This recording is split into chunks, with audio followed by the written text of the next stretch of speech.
আমি এমন একটা পর্যায়ে এসে দাঁড়িয়ে আছি যেখানে আমি কিছুই করতে পারতেছি না। না পারতেছি পরিবারের মানুষের স্বপ্ন পূরণ করতে, না পারতেছি নিজের স্বপ্নগুলো পূরণ করতে। আসলে একদম জীবনটা আমার থমকে গেছে। আমি কিছুই করতে পারতেছি না।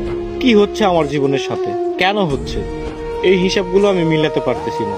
বিশ্বাস করেন ভাই, প্রচুর পরিমাণে ডিপ্রেশন কাজ করতেছে ভিতরে। আমি অনেক ডিপ্রেশনের মধ্যে আছি। আমার জীবনের সাথে কেন এগুলো হচ্ছে আমি নিজেও জানি না। তবে একটা জিনিস কি, কোনো কিছুর হিসাব আমি মিলাতে পারতেছি না।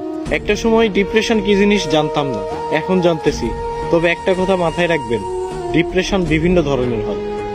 শুধুমাত্র প্রেম বিচ্ছেদের কারণেই যে মানুষ ডিপ্রেশনে ভোগে, বিষয়টা এমন না। সবচেয়ে ভয়ানক ডিপ্রেশন হচ্ছে ফ্যামিলি প্রবলেম। হ্যাঁ, এগুলো আপনারা বুঝবেন না। যারা মধ্যবিত্ত পরিবারের, একমাত্র তারাই বুঝবে। ডিপ্রেশন অনেক কঠিন একটা জিনিস। এখান থেকে সহজে কেউ বের হতে পারে না, কেউ ডিপ্রেশন কাটিয়ে উঠতে পারে না। তবে আলহামদুলিল্লাহ, ধৈর্য ধরে আছি, ভালো কোনো একদিন আসবে।